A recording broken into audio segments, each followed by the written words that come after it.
বিসমিল্লাহির রহমানির রহিম। আসসালামু আলাইকুম। কেমন আছেন? আলহামদুলিল্লাহ, আমি ভালো আছি। দেখুন, আজকে এখানে একটা মাটির আলু নিয়ে নিয়েছি। মাটির আলুগুলোকে মাটির আলু না, মিষ্টি আলুগুলোকে পিস করে নিয়েছি। আলুগুলো পিস করে এবার এগুলোকে সিদ্ধ বসিয়ে দিব চুলার উপরে। ভালো করে ধুয়ে নিয়েছি, কিন্তু বৃষ্টির পানি দিয়ে ধুয়ে নিয়েছি, পরিষ্কার পানি দিয়ে। সিদ্ধ হয়ে গেছে, সিদ্ধ করা শেষ। এবার আলুগুলোকে আমি ছিলে নেব এক এক করে। যারা আমার চ্যানেলে নতুন বন্ধু হয়ে আছেন, অবশ্যই আমার চ্যানেলটা সাবস্ক্রাইব করে পাশে থাকবেন আর বেল আইকনটি অন করে দিবেন। আর যারা আমার পুরাতন বন্ধু আছেন তাদেরকে অসংখ্য ধন্যবাদ, অনেক অনেক ভালোবাসা। আর যদি ভিডিওটা কোথাও ভালো লাগে একটা লাইক দিয়ে ভিডিওটা কন্টিনিউ করবা অবশ্যই বন্ধুরা। দেখুন, আলুগুলোকে আমি এক এক করে সব আলু ছিলে নিচ্ছি। মিষ্টি আলুগুলো কিন্তু খেতে অনেক মজা। এটা দিয়ে আমি একটা সুস্বাদু একটা রেসিপি নিয়ে আসছি আপনাদের মাঝে। মিষ্টি আলু দিয়ে এক এক করে সব আলুগুলোকে ছিলে নিচ্ছি আমি। আলুগুলোকে এক এক করে আমি সব আলুগুলোকে ছিলে নিচ্ছি।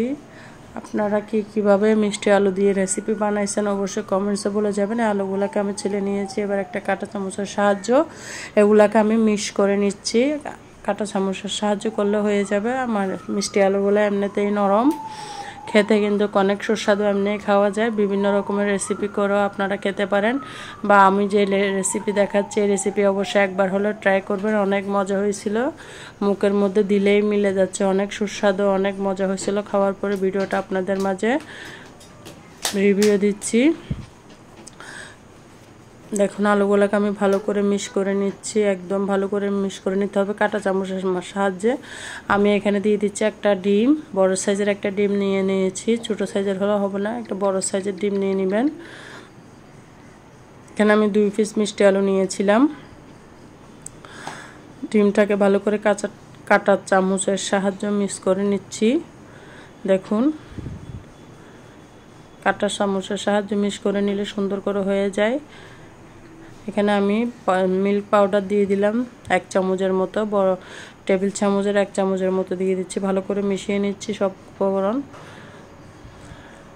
আমি যেভাবে দেখাচ্ছি এভাবে আপনারা খেয়ে দেখবেন অবশ্যই। এখানে আমি দুধ দিয়ে দিচ্ছি, 1/2 কাপ দুধ নিয়েছি।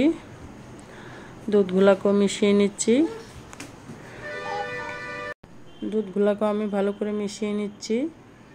আপনারা আপনাদের পরিমাণ মতো নিয়ে নেবেন। আমি আমার পরিমাণ মতো নিয়েছি। এর থেকে বেশি নিলে আপনারা ডিম দুধের পরিমাণটা বাড়িয়ে দিবেন। এখানে আমার টোটাল 1 কাপ মতো দুধ লেগেছিল, 200 মিলি লেগেছে। গ্রাম হিসাব করলে 200 গ্রাম আমার দুধ লেগেছে এখানে এটা মিক্স করতে। আবার পাউডার মিল্ক দিয়েছি 1 চামচ থেকেও বেশি হবে। এগুলোকে আমি ভালো করে মিশিয়ে নিচ্ছি। এটা দিয়ে আমার পাত্রটা ছোট হয়ে গেছিল, বলে নিলে ভালো হতো, এটা ছোট হয়ে গেছিল। যাক, তারপর এটাতে মিক্স করে নিয়েছি আমি। একটু স্বাদ মতো লবণ দিয়ে দিচ্ছি। আপনারা চাইলে মিষ্টি খাবারে যদি লবণ স্কিপ করতেছেন স্কিপ করবেন, আমার থেকে লবণ না দিলে ভালো লাগে না, সেই জন্য আমি লবণ দিচ্ছি। এটা হচ্ছে আপনার একদম গরুর খাঁটি দুধ, যেটা খামার থেকে নিয়ে আসছে, কোনো পানি ছিল না এই দুধে, একদম খাঁটি দুধ, ঘন দুধ, খেতে যেমন সুস্বাদু। দেখুন, আমি ভালো করে একটু ধৈর্য ধরে মিশাইতে হবে। আমি কিন্তু বেশিরভাগ ভিডিওতে সব দেখাই, কম স্কিপ করি। একটু ধৈর্য ধারণ করে মিশাবেন, তো পারফেক্টভাবে মিশলে ডিম দুধ চিনি সব খেতে কিন্তু সুস্বাদু হবে। দেখুন, এখানে আমি 2 চামচ চিনি দিয়েছি। চিনি বেশি লাগবে না, মিষ্টি আলু যেহেতু খাবারে মিষ্টি আছে সেই জন্য।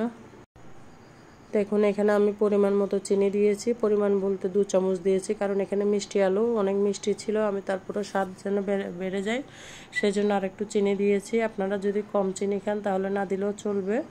এখানে চিনি দিয়েছি। ঘনত্বটা তো দেখুন কীরকম, যেরকম চিতই পিঠা বানায় চিতই পিঠা থেকে একটু ঘন হবে।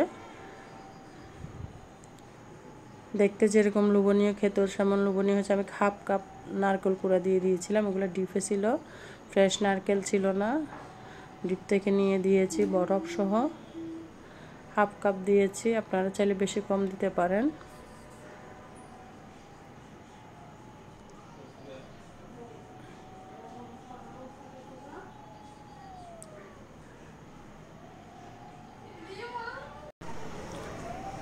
এখানে আমি একটু বাটার দিয়েছিলাম, অল্প করে একটু দিয়েছি।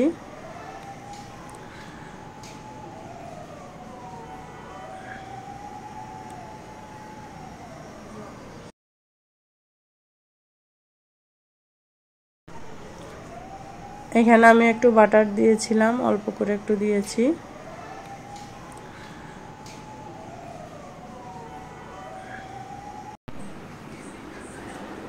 এক এক করে দিয়ে দিচ্ছি পিঠাগুলা। আপনারা এভাবে বাসায় ট্রাই করবেন, অনেক মজা হয়েছিল কিন্তু।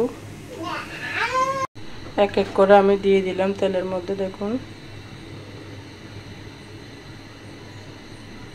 একটু সাবধানে আস্তে করে উল্টাতে হবে, কারণ নরম, যেহেতু আলু, মিষ্টি আলু নরম, এই জন্য একটু সাবধানে আস্তে করে উল্টাবেন। দেখুন, আস্তে করে আমি উল্টিয়ে নিচ্ছি। পরে এটা দিয়ে হচ্ছে না দেখে আমি কাঁটা চামচের সাহায্যে উল্টেছিলাম। আসলে সত্যি করে বলতেছি, অনেক মজা হয়েছিল। আমি আজকে বানানোর পরে খেয়েছিলাম। দেখুন, মিষ্টির কারণে একটু ছাকা ছাকা হয়ে গেছে। ছাকা ছাকাগুলো অনেক খেতে ভালো লাগছিল। আপনারা অবশ্যই ট্রাই করবেন বাসায়। দেখুন, আমি এক ব্যাচ ভেজে নিয়েছি, আরেক ব্যাচ দিচ্ছি। আপনারাও চাইলে এভাবে ট্রাই করবেন। আর কেমন হয়েছে অবশ্যই কমেন্টসে বলে যাবেন। আপনারা একটা লাইক দিবেন, লাইক দিলে আমাদের ভিডিও করা উৎসাহ বেড়ে যায়।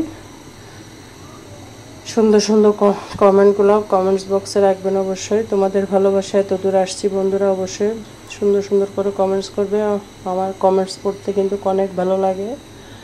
দেখুন, হয়ে গেছে। তেল কিন্তু কতটা দিনে পরে বাটার দিয়ে ভাজি করছিলাম প্রথমে, পরে তেল দিয়ে ভেজে নিয়েছি। অনেক মজা হয়েছিল কিন্তু। ভাজা হয়ে গেছে।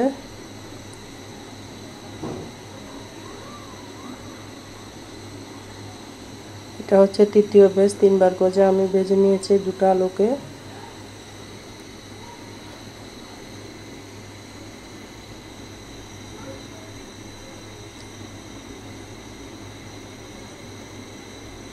এখন উল্টিয়ে দিচ্ছি। যারা ভিডিও জুড়ে এতক্ষণ পর্যন্ত ছিলেন সবাইকে অসংখ্য অসংখ্য ধন্যবাদ। আর অনেক অনেক ভালোবাসা সবার জন্য, শুভকামনা ও দোয়া রইল। ভালো থাকবেন, সুস্থ থাকবেন। আবার ইনশাআল্লাহ দেখা হবে নেক্সট ভিডিওতে। ভিডিওটা আজকে এই পর্যন্ত। আসসালামু আলাইকুম ওয়া রাহমাতুল্লাহি ওয়া বারাকাতুহু।